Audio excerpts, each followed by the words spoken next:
Welcome to the Highly Sensitive Podcast. I'm Lauren LaSalle, and I'm a former therapist. I'm a highly sensitive person and a self-care and empowerment coach for highly sensitive people.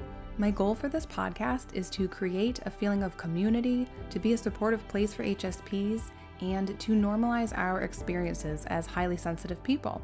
Because I'm pretty sure we've all spent way too much time feeling like we're weird or don't fit in. Well, guess what? Here, you fit in perfectly. This podcast will give you tools to better understand yourself, to help you learn how to care for yourself as an HSP, and to start viewing your sensitivity as a strength. Thank you so much for joining me, and let's begin. Welcome to the Highly Sensitive Podcast. Today I have another HSP Mama episode for you, and sometimes I don't even know what to talk about because I feel like there are so many possibilities and it's sort of hard to just narrow in on one topic. But, so this comes out a couple weeks after I record this. So, when was it? 2 days ago, my daughter was out shopping with my husband doing errands, and she went under in a clothing rack thing at a store, and I guess there's a metal bar. She tripped over it. She busted open her chin. It ended up not being as bad as we sort of thought it might be. Like, we didn't have to go to the hospital. She didn't need stitches or anything. Thank goodness, because she's only 2.5. Poor little buddy. She actually handled it really well, which sort of also gave us the hint that it's probably not as bad as it seemed. Because, you know, when things are bleeding, sometimes you can't really tell like how bad it is, the cut. But anyway, I thought that would be sort of a good jumping off point for this episode because obviously if you have kids, they're going to get hurt. And so I wanted to talk a little bit about trusting yourself in mom emergencies, things that came up for me in this one, and some things that just come up for us sort of in general when it comes to our kids getting hurt. So first thing, so I wasn't there when this happened. My husband was with her. I was at home and he called me and he said she fell and busted open her chin. And so I couldn't see what had happened. I couldn't see her. Obviously she was crying in the background, but I didn't know how bad it was. And I think he was still sort of assessing how bad it was. So that was scary. When they got home, she was totally calm. She wasn't crying or upset or anything.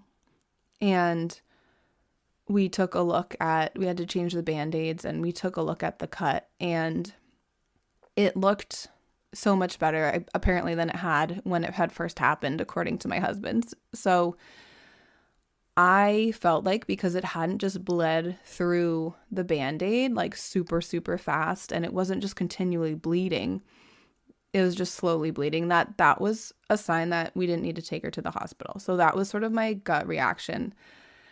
And we were both on the same page. We're like, it's not like gushing blood. It's just bleeding a little bit.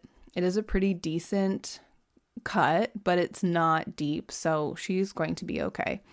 And so that was our initial thought. Luckily, I was able to sort of like do little relaxing, like deep breathing and calm myself down while they were on their way home, because I think I would have been like shaking in the moment. I honestly, like, I don't want to ever make it more of a big deal than it needs to be. Like, I don't want to worry my daughter or make her feel really upset or scared about something if it doesn't like warrant that type of feeling for her.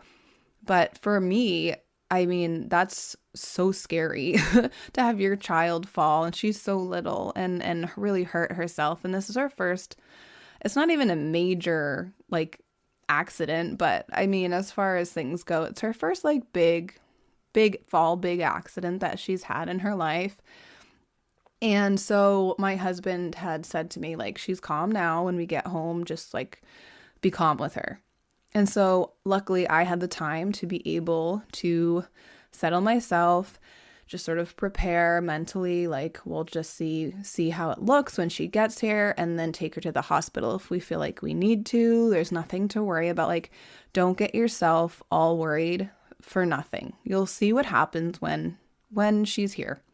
And I think that's an important thing, just sort of in general, for us to remember, because we do feel things so deeply. We don't want to discount that feeling, but at the same time, especially when it comes to our kids, we also don't want to transfer that to them, because kids, whether they're highly sensitive or not, just really pick up on how people are feeling. And we don't want to transfer that to them. So she was calm. I was calm. We just sort of talked about what happened. We checked the Band-Aid. We got her a new one and didn't make a big deal of it.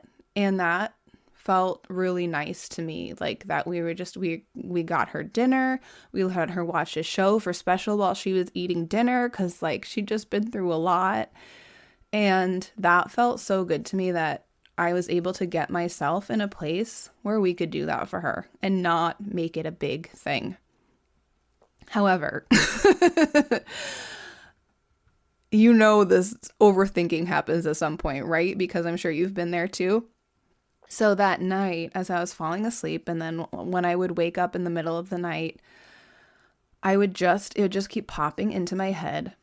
Okay, in the morning, I think because it's on her face, it's like underneath her chin, so you really can't see it unless she tips her head up. But I just kept thinking, okay, so I probably should take her to the hospital in the morning just so they can see if they feel like they need to do stitches, because it's on her face. And as much as I don't want her to have stitches, like that's not going to be a fun experience for her. But I really want it to heal correctly because it's on her face. And so I was sort of like worrying about that all night, on and off. And I did not need to be doing that to myself. I think that sort of is naturally just what happens when you're a parent, unfortunately. Like, did I make the right choice? Should I have taken her to the hospital when it was fresh? Like, is it going to be too late in the morning? And guess what? When she woke up, I asked her if her chin hurt, and she said no. And it had bled a little bit throughout the night, but I mean, she is rolling around in bed a lot. And I took the Band-Aid off. It had already started to heal, and it looked pretty good.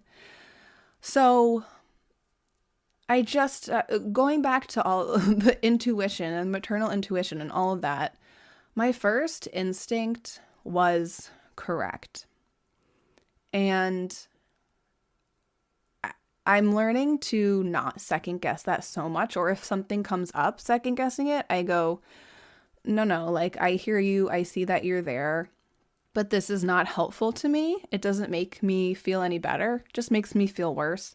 I don't need these thoughts trying to influence what's going on, because they're not right. It's just worry. It's just worry thoughts that don't need to be there, because there's nothing to worry about.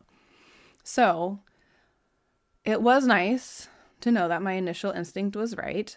And I hope it really does heal the way that I hope it looks okay when it heals. I'm sure it will take a while to really go back to looking totally normal and blended in, but I think we really did initially make the right decision. And those mental spirals that come after the fact are just really annoying. So I guess my advice in those situations, like I was trying to do, is to not let yourself go down the spiral, to sort of acknowledge it. And like I was saying, okay, we can plan for this in the morning. I sort of have a plan of what we can do if we do need to go to the hospital, but I won't know until I see what her cut looks like in the morning. So that did help a little bit. And I think it's important to remember that no matter how hard we try, we cannot prevent these things from happening. We cannot prevent our kids from falling, from hurting themselves, from going through some really tough times. And parenting is not about being perfect, because nobody is. You can't be. It's about showing up as a parent and being present with your child and loving your child and letting them know that you are there for them. It's that connection that really makes the difference. It's about, because we'll make mistakes, of course. I mean, you can parent from your intuition all you want and still make mistakes in your child's eyes. It might feel like a good choice to you, but of course, like when we were kids, I know I've reflected on things that felt unfair to me or whatever the case may be, but my parents felt like it was the right decision in that moment. So those things will happen, and we will, of course, make mistakes. And if our kids get upset, or if we are, if we yell, if we don't, we try to not yell, but if we do, apologizing and saying, I'm sorry, mom, that mommy was feeling really frustrated. And I'm so sorry that I raised my voice with you. And I am trying not to do that. And, or, however it feels good for you to apologize to your child. It's okay for us to apologize to them. It's okay for us to not be perfect, because we're not. And I think when we're able to do those things, it helps our children be able to know that they too can make mistakes. It's okay to make mistakes, because when my mommy and daddy make mistakes, they own it and they apologize. And so I'm able to do the same thing. So on that note, I think I will end this episode. If anybody listening has any specific mom topics that you would like me to cover, and I will remind you, I only have a 2.5-year-old. I'm pregnant with our second one. So I only have, 2.5 years of experience as a mom. I know it will be helpful for some people, but just keep that in mind when submitting. If you want to submit an episode topic suggestion, you can email me. My email address is in the episode description, or DM me on Instagram. I am Lauren LaSalle. And I'd love to know what everybody would like to hear for mom-specific episodes. So thank you in advance for that. And I will see you in the next episode. Thank you so much for listening to the Highly Sensitive Podcast. You can help support the podcast by taking a minute to rate and review it, share a favorite episode with a friend, or become a subscriber on Patreon at patreon.com/highlysensitivepodcast.